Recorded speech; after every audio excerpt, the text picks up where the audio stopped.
The command bridge of the Draconian flagship Eternal Dominance hummed with activity as Fleet Admiral Taiho stood with his clawed hands clasped behind his back, reptilian eyes fixed on the blue-green planet displayed on the massive viewscreen. His scaled skin glinted under the harsh lights as he bared his fangs in what passed for a smile among his kind. 16 star systems under our rule, 47 species who know their place in our empire. And now this little world will be number 48, Taiho said, his voice a low rumble that carried across the bridge. The Draconian Empire had spotted Earth decades ago, but considered it too primitive to bother with. That changed when their long-range sensors detected radio signals indicating the humans had developed basic space travel and established their first lunar outpost.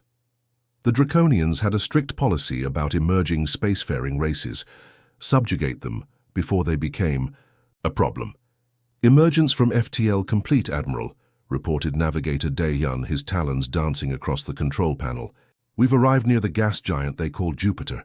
No detection of defensive systems or monitoring stations. The fleet was impressive by any standard. 300 warships arranged in perfect formation, each bristling with weapons capable of reducing a city to ash in seconds. Sleek and predatory, their black hulls absorbed light rather than reflected it, making them appear like moving voids against the stars. Life signs? Taiho asked, straightening the ceremonial collar that marked his rank. Billions on the homeworld, a few thousand on their moon. Several orbital habitats with minimal populations, replied Sensor Officer June. Their technology is primitive. Internal combustion engines still in wide use, nuclear fission for power. Chemical rockets for most space travel, though we're detecting early ion drive signatures. Taiho nodded, considering the information. Perfect. They're at that delicate stage where they've tasted space but lack the means to defend it. He turned to Communications Officer Ki-hyun. Send the standard ultimatum package. Give them 6 Earth hours to respond. Include visuals of what happened to the Centauri coalition when they refused us. The ultimatum was transmitted. A methodical list of demands including unconditional surrender, acceptance of draconian rule, delivery of 1/3 of Earth's resources as tribute, and the conscription of 10 million humans for labor forces. The message ended with high-definition footage of a planet being bombarded from orbit, cities crumbling under the onslaught. What followed surprised everyone on the bridge. Instead of panicked messages or desperate pleas, Earth responded with a single video transmission. A woman with calm eyes identified herself as Earth Defense Coordinator Suk. Her message was brief and delivered without a hint of fear. We acknowledge receipt of your communication, Draconian Fleet. We will need to discuss your proposal among our leadership. Please maintain your current position while deliberations proceed. Taiho's inner eyelids flickered in confusion. They're not begging. They're not threatening. They're just acknowledging. He turned to his second-in-command, Sub-Commander Hyuk. Scan their military capabilities immediately. Already done, Admiral, Hyuk replied. They have nuclear weapons, but nothing that could reach us here. Their space assets are minimal. Communication satellites, primitive weapon platforms, early warning systems. Nothing that poses a threat to our fleet. Taiho drummed his claws against his armored chest. Perhaps they don't understand their situation. Move the fleet forward. Let's position ourselves between their world and their moon. The sight of our ships blotting out their stars should clarify matters. The massive engines of 300 warships flared to life, propelling the fleet past the asteroid belt and toward the inner solar system. The journey would take several hours at sublight speeds, standard protocol when entering unknown systems. As they approached the orbit of Mars, strange things began happening. Admiral, I'm getting unusual readings, reported Science Officer June, her scaled brow furrowed in concentration. There's some kind of interference with our long-range sensors. Source? Taiho demanded. Unknown. It's not coming from any detectable transmitter. She adjusted settings on her console. Wait, now short-range sensors are affected too. Throughout the fleet, systems began experiencing unexplainable glitches. Navigation computers reset themselves. Communication arrays picked up signals that couldn't possibly exist. Voices speaking in languages not in their translation database. Power fluctuations caused lights to dim and weapons systems to cycle through random diagnostics. "This can't be the humans," growled Taiho. "Their technological level is too primitive for electronic warfare of this sophistication." A junior officer approached with a data tablet. "Admiral, we've analyzed their internet communications. They appear completely unconcerned about our arrival. No panic, no emergency broadcasts, no mass mobilizations." "That's impossible," Hyuk interjected. "We're the most feared military force in this sector. Planets begin evacuating cities at the mere rumor of our approach." On the main view screen, Earth grew larger, a jewel of blue oceans and swirling white clouds. Beautiful, seemingly defenseless. "And yet," "Admiral," called out Sensor Officer June, voice tight with confusion, "I'm detecting energy readings from Mars now. They're unlike anything in our database." The red planet appeared normal on visual scans, but the sensor readings showed something else, patterns of energy flowing beneath its surface, activating in sequence as the fleet passed. "I don't like this," Taiho muttered.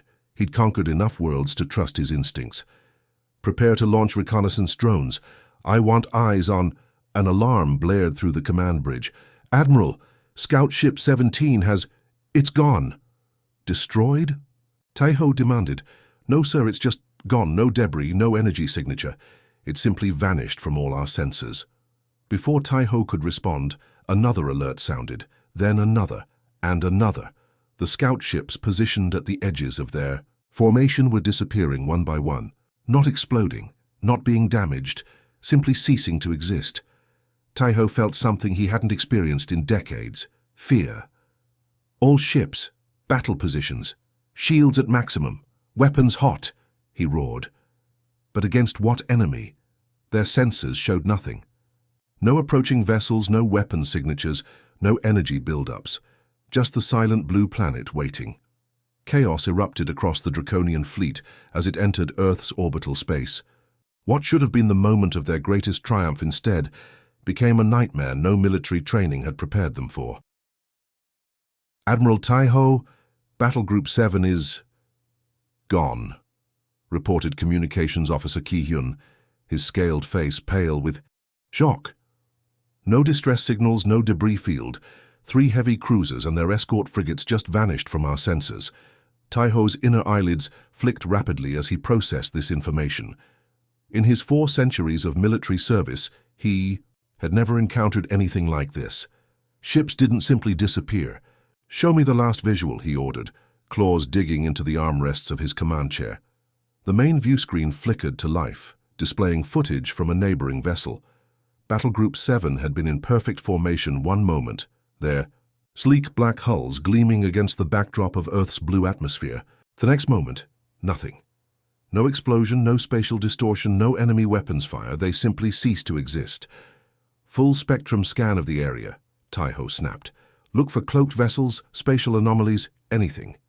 Science Officer Yunha worked frantically at her station. "Nothing, Admiral.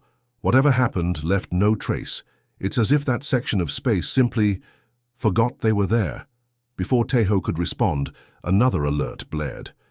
"We've lost contact with Battle Groups 3 and 5, reported Ki-hyun, his voice rising in pitch, "and Destroyer Squadron 12 just disappeared from tactical displays."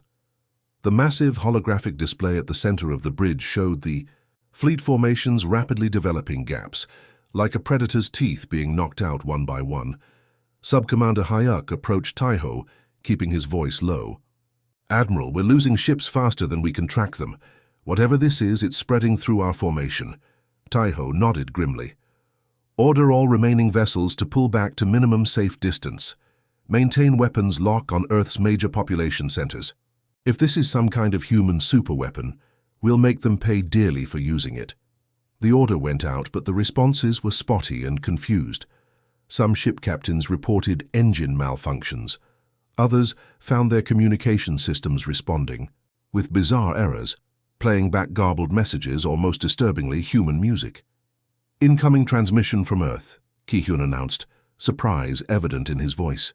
The view screen changed to show the same woman from before, Defense Coordinator. "Suk?" Her expression remained calm, almost sympathetic. "Admiral Taiho," she began, "I understand your confusion. Please know that no harm will come to your crews. What you're experiencing isn't destruction, merely relocation. Tahoe snarled, revealing rows of sharp teeth. What have you done with Sci ships? Return them immediately or face the consequences. Sook's expression didn't change. We haven't done anything, Admiral. Earth is simply waking up. The transmission cut off abruptly. What did she mean by that? Hayek asked. Tahoe had no answer. On the tactical display, more ships were disappearing, not just from the outer formations now, but from throughout the fleet. Admiral, shouted Navigator Dae-hyun, sensors are detecting massive energy buildups from Earth's moon. All eyes turned to the view screen. The lunar surface appeared normal, grey and cratered. But the sensor readings showed something impossible. Energy readings unlike anything in draconian records, pulsing from beneath the surface. The humans have barely established a foothold there, Tahoe murmured. They don't have the technology. For this? A junior officer burst onto the bridge, breathing hard. Admiral, engineering reports that the FTL drives are offline. They're not damaged. The components are responding normally, but the drive won't initialize. Now real fear began to spread through the command crew. Without FTL capability, they couldn't retreat to safe space. They were trapped in this system with whatever was picking off their fleet one by one. Launch all fighter squadrons, Tahoe ordered. Have them establish a defensive perimeter around the remaining capital ships. Fighter bays across the remaining vessels opened, disgorging swarms of sleek attack craft. They formed up in textbook defensive formations, and then began to disappear, just like the larger ships, sometimes mid-transmission as pilots reported in. It's not a weapon, Yuna said suddenly, her voice filled with wonder as she studied her readings. These energy patterns, they're more like a living thing on T. The auxiliary screens showing Earth's surface, there was no sign of panic. Telescopic views showed humans going about their daily lives, walking in parks, driving vehicles, gathering in public squares to look up at the sky. Some pointed cameras toward the heavens, recording the historic moment, but there was no mass evacuation, no military mobilization.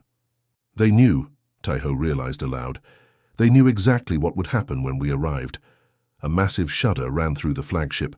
Alarm klaxons blared as systems began shutting down throughout the enormous vessel. Admiral, we're detecting the same energy signature inside our ship now, reported Yunha. The bridge lighting flickered, then stabilized at half brightness. Around them, the remaining ships of the once mighty armada were blinking out of existence one after another. Tahoe made his decision. Emergency transmission to Imperial High Command, Priority Alpha. The communications officer worked frantically to establish a secure connection.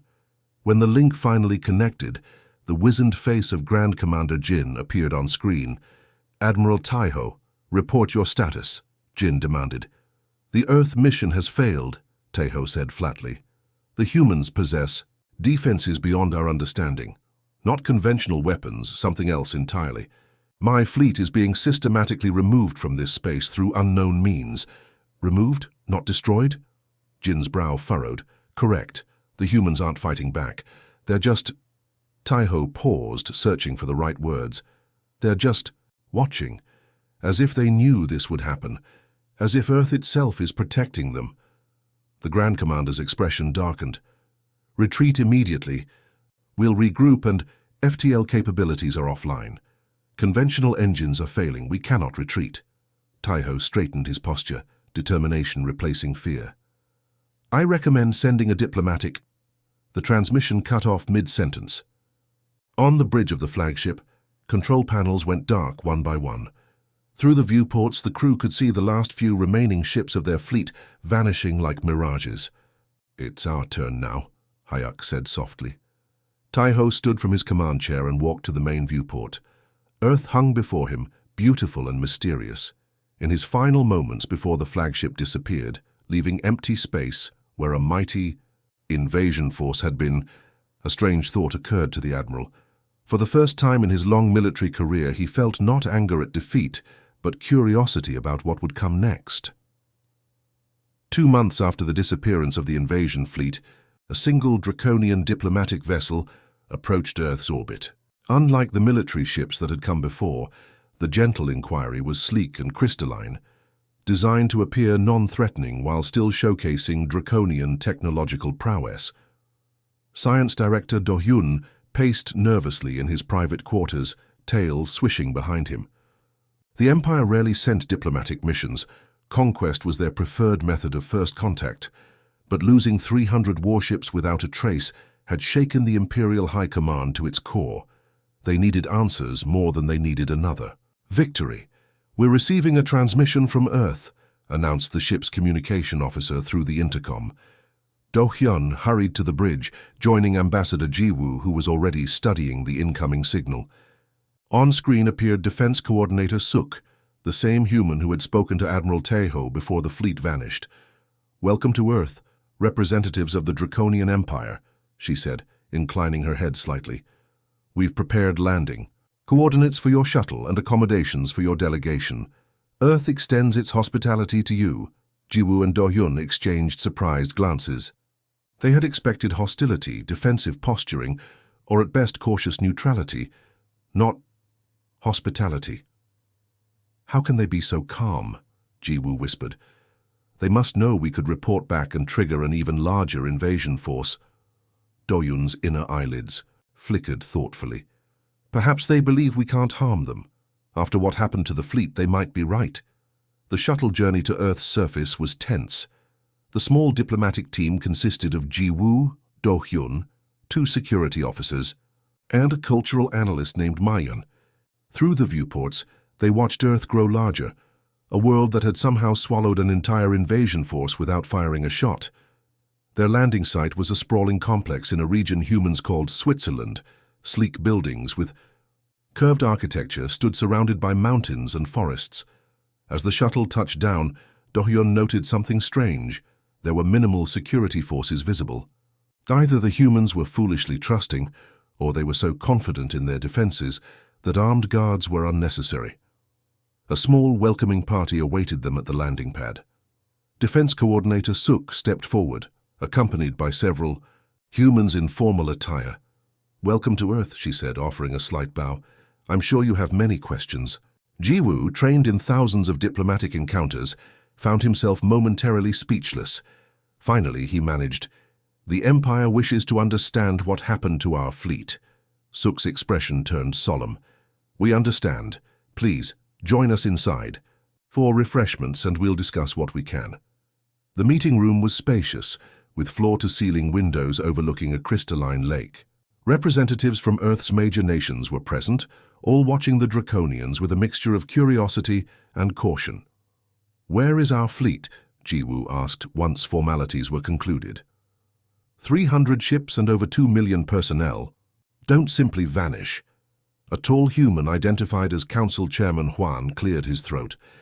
"We understand your concern, Ambassador. The truth is, we don't fully understand what happened ourselves." Do-hyun's tail twitched in irritation. "You expect us to believe that? Your planet somehow neutralized the greatest military force in this sector, and you claim ignorance?" "Not ignorance," Suk corrected gently. "Limited understanding. What happened? It was not a human technology or weapon. It was something else entirely." "Something else?" Mion asked, leaning forward. "Please elaborate." The humans exchanged glances, seeming to debate silently how much to reveal. Chairman Hwan spoke carefully. "We believe it was a planetary defense system, one that activates automatically when Earth faces extinction-level threats." "A defense system you built," Ji-woo stated. "No," replied Suk, "a defense system that was here long before us." The revelation hung in the air. Do-hyun's scientific mind raced with possibilities. "You're claiming your planet has autonomous defenses, not of your creation." "We've granted you access to our historical and scientific records," Chairman Hwan said, nodding to an aide who distributed data tablets to the Draconian delegation. "Review them yourselves. We've hidden nothing." Over the next week, the delegation divided their time between formal meetings and research. They were given surprisingly free access to Earth's information networks and libraries. Security was present, but unobtrusive. Humans seemed curious about their reptilian visitors, some even requesting to take photographs with them. Do-Yun spent most of his time combing through Earth's scientific and historical archives. What he found both fascinated and disturbed him. "Look, at this," he told Jiwoo on their fifth night, displaying ancient cave paintings showing humanoid figures standing beneath a protective sphere. These appear across multiple continents, from civilizations that had no contact with each other. And here, he swiped to show medieval manuscripts depicting similar imagery. They called them the Guardians, or Protectors of Earth. Primitive. Religious symbolism, Jiwoo dismissed, though his tone lacked conviction, perhaps. But look at these readings our shuttle took during descent. Do-Yun pulled up sensor data showing energy signatures emanating from deep within Earth's crust. These match nothing in our scientific database, and they're similar to the readings our fleet detected before the disappearances began. Their research took an unexpected turn when Mion, who had been analyzing human entertainment and literature, discovered something peculiar in an old science fiction novel. "It mentions something called the Awakening Protocol," she explained, displaying the text for her colleagues. The author describes it as an ancient defense mechanism that activates when Earth faces an existential threat. The novel was written 80 Earth years ago, but listen to this passage. When the threat becomes imminent, Earth remembers its purpose. The Guardians awaken, and those who would destroy this world find themselves removed from the equation, not through violence, but through transference to a place where they can do no harm. Do-Hyun felt his scales prickle. This matches exactly what happened to our fleet. "It's fiction," Jiwoo insisted. "Humans write imaginative stories, it proves nothing." "But what if it's based on something real?" Mion pressed. "Many human authors claim their fiction is inspired by dreams or visions. What if some humans have always known, or at least sensed, what their planet is capable of?" Their discussion was interrupted by a message. They had been invited to visit an archaeological site in a region called Egypt. There, beneath one of the famous pyramids, human researchers had recently uncovered a chamber containing metallurgy, impossible for the time period. As they descended into the ancient structure, guided by Earth archaeologists, Do-Hyun felt a strange vibration through his feet. The air seemed to hum with energy. "This chamber was sealed for over 4,000 years, explained the lead archaeologist. "We only discovered it 3 months ago, just before your fleet arrived." The central artifact was a metallic sphere, approximately 1 meter in diameter, covered in markings that resembled neither human writing nor any language in the draconian linguistic database. "We can't identify the metal," the archaeologist continued. "It doesn't match any element on our periodic table, and it emits a low-level energy signature we can't explain." Do-Yun approached the sphere cautiously, scientific curiosity overcoming his apprehension. As he drew near, the markings on the sphere began to glow faintly. "It's responding to your presence," Suk observed from the chamber entrance. Her voice was calm, but her eyes watched carefully. In that moment, Do-Yun understood. The humans weren't being evasive. They genuinely didn't fully understand what protected their world. But they knew enough to not fear the Draconian Empire, and that made Earth perhaps the most dangerous and fascinating planet Do-Yun had ever encountered. Ambassador Jiwoo found the human research facility nestled in the lush rainforest of what the locals called Costa Rica strangely peaceful. Unlike the sterile laboratories of the Draconian Empire, this place seemed to blend with its surroundings. Solar panels disguised as leaves, buildings curved to follow the natural contours of the land, and open-air walkways where researchers moved between workstations. Dr. Mina, Earth's leading xenobiologist, guided him along a stone path surrounded by vibrant flowers and chattering wildlife. Unlike many humans who still regarded the Draconian delegation with cautious distance, Mina treated Jiwoo with genuine warmth. "You seem comfortable around non-humans," Jiwoo observed as they walked. Mina smiled, tucking a strand of black hair behind her ear. "I've spent my career studying life in all its forms. To me, different doesn't mean threatening, just fascinating." They reached a small, open-air pavilion overlooking a valley where mist clung to treetops. A simple table had been prepared with refreshments, fruits for Mina and synthesized proteins that matched draconian dietary needs for Jiwoo. "You've been on Earth 3 weeks now," Mina said, pouring a steaming drink into cups. What do you make of us? Jiwoo considered the question carefully. Your people puzzle me. You possess technology advanced enough to neutralize our fleet, yet you live relatively simple lives. You could dominate your region of space, yet you've barely explored your own solar system. Perhaps we haven't felt the need to expand rapidly, Mina suggested. Or perhaps we've been waiting. Waiting for what? Mina's eyes met his. The right time, the right understanding. She hesitated, then added, How much has Science Director Do-Yun shared with you about his research findings? He believes there's some ancient defense system embedded within your planet, something not of human origin. He's partially correct, Mina said. She touched a small device on her wrist, and a holographic display appeared between them. It showed Earth, but not as Jiwoo had seen it from space. This image pulsed with complex networks of energy running through the planet's crust, oceans, and atmosphere, an intricate web of light. What am I looking at? Jiwoo asked, his inner eyelids flickering in surprise. Earth's neural network, Mina replied simply, or at least how we visualize it with our current technology. Neural network? You mean your planetary computer systems? Mina shook her head. I mean Earth's consciousness. Ambassador Jiwoo, what I'm about to share with you has only recently become clear to humanity itself. For most of our history, we've misunderstood our place here. She expanded the hologram, zooming in to show pulsing connections between the planet's systems. Earth isn't just a planet. It's a sentient entity. Ancient, powerful. For millions of years, it's been dormant, dreaming. Humans didn't evolve by accident. We were cultivated. Jiwoo's tail stiffened in shock. You're suggesting your species was engineered? Not exactly engineered. More like guided. Mina manipulated the hologram again, showing strands of DNA being subtly altered over evolutionary timescales. We've discovered evidence that an ancient species, we call them the predecessors, seeded Earth with genetic material designed to eventually produce beings like us. They needed caretakers for this planet, which houses something incredibly precious. The defense system, Jiwoo guessed. More than that, Earth is a repository, perhaps the last one, of the predecessors' knowledge and power.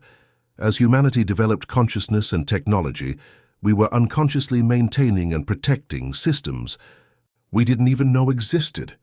The revelation was overwhelming. Jiwoo's diplomatic training hadn't prepared him for this kind of disclosure.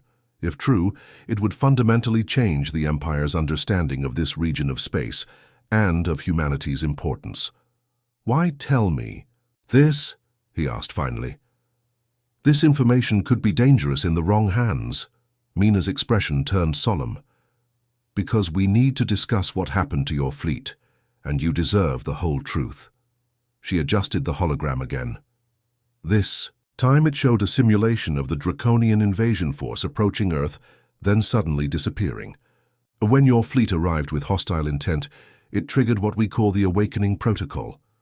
Earth, the conscious entity, stirred from its dormant state to protect itself. And destroyed 300 ships? Jiwoo's voice hardened. No, Mina said firmly. Earth doesn't destroy. The predecessors valued all life. Your fleet and crew are intact, Ambassador. Then where are they? Mina touched another control, and the hologram shifted to show what looked like a bubble separate from normal space. They exist in what we call a pocket dimension, a space folded away from our reality. It's a safeguard designed to remove threats without harming them. A chance for aggressors to reconsider.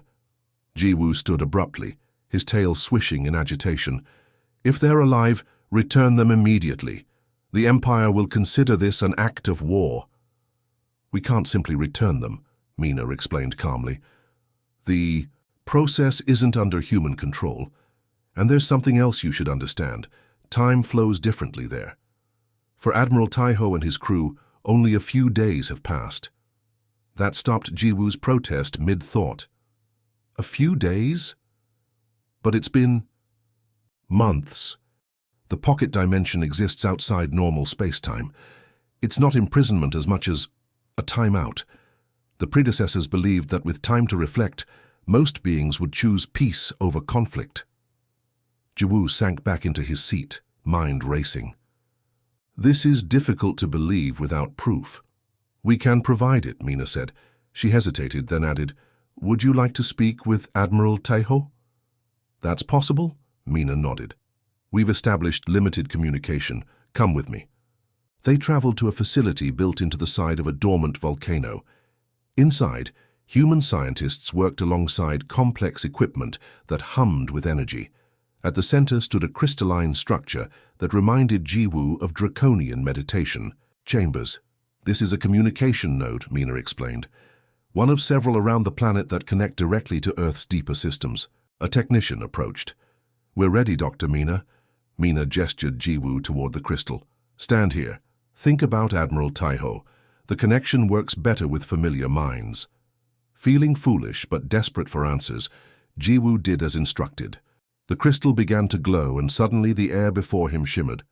Admiral Taiho's face appeared, looking exactly as he had when the fleet disappeared, not a day older. Ambassador Jiwoo? Taiho seemed confused. What's happening? We've been trapped in this strange space for days. Our systems are functional, but we can't navigate out. Jiwoo's heart pounded in his chest. Admiral, you've been gone for months. In our time frame. Your fleet activated some kind of planetary defense system. As they spoke briefly, Jiwoo realized the incredible truth. Earth hadn't just defended itself. It had done so in perhaps the most compassionate way possible. No destruction, no death, just protection and the opportunity for change. When the communication ended, Jiwoo turned to Mina with new understanding. Your world is unlike any we've encountered. Not our world, Mina corrected gently. Our partner. We're just beginning to understand our true relationship with Earth. And now perhaps it's time for the Draconian Empire to discover a new kind of relationship with us as well.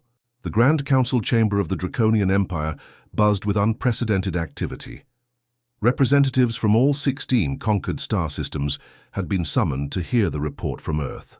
The chamber's vaulted ceiling, designed to resemble the night sky of the Draconian homeworld, glittered with thousands of embedded crystals that shifted colors based on the emotional temperature of the room. Today they pulsed with anxious amber. This is preposterous, growled Councillor Yunho, his scales flushing dark green with anger. We are the Draconian Empire. We do not ally. We conquer. Science Director Do-hyun stood firm before the semicircular table where the 13 High Councillors sat.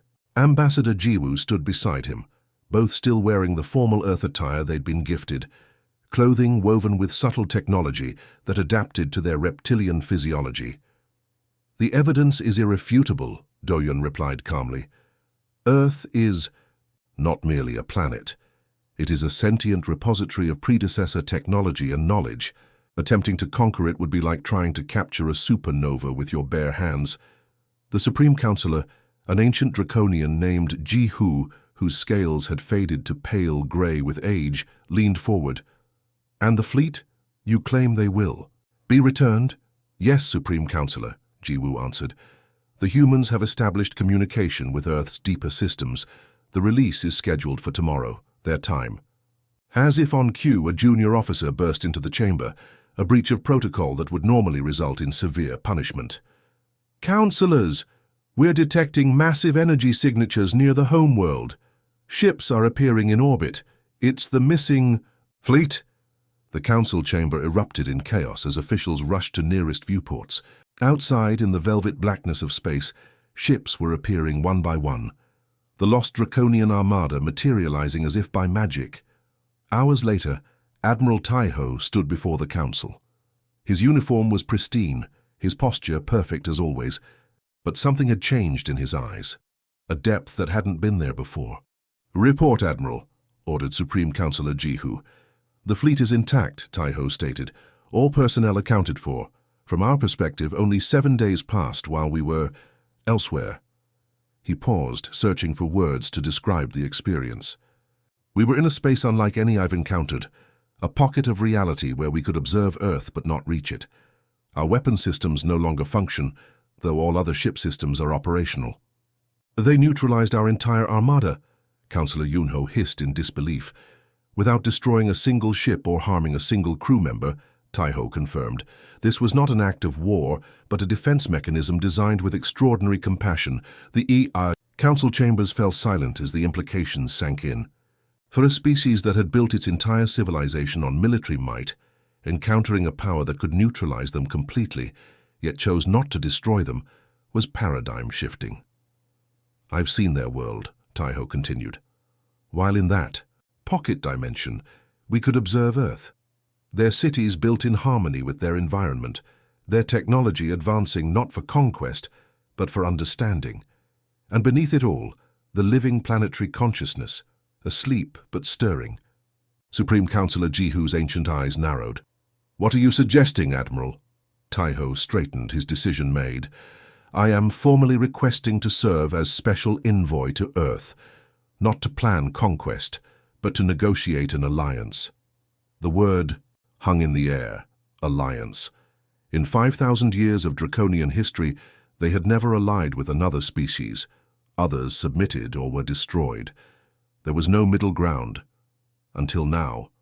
3 months later, the draconian diplomatic vessel, Peaceful Dawn, entered Earth orbit. Unlike the previous military fleet or even the scientific mission, this ship was a marvel of draconian aesthetics, its hull inscribed with the historic tales of their people, a flying art piece designed to showcase culture rather than power. The observation deck, Admiral Taiho, now Special Envoy Taiho, stood with Ambassador Jiwu and the newly appointed cultural attaché Mion. Below them, Earth turned slowly, blue oceans and white clouds swirling in patterns that now seemed less random to their educated eyes. "The treaty delegation is ready," Jiwu informed him. Taiho nodded. "And the gift?"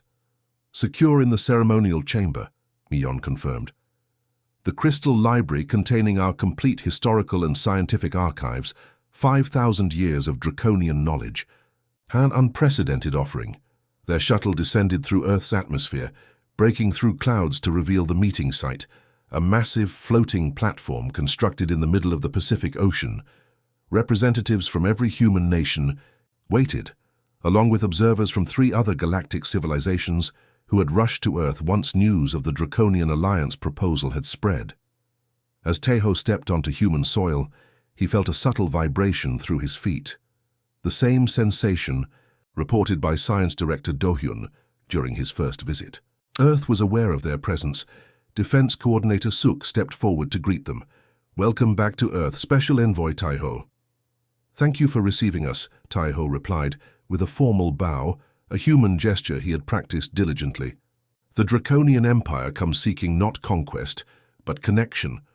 The signing ceremony was broadcast throughout Earth and across 17 star systems. For the first time in recorded history, the Draconian seal was placed alongside another species mark as equals, not as conqueror and conquered.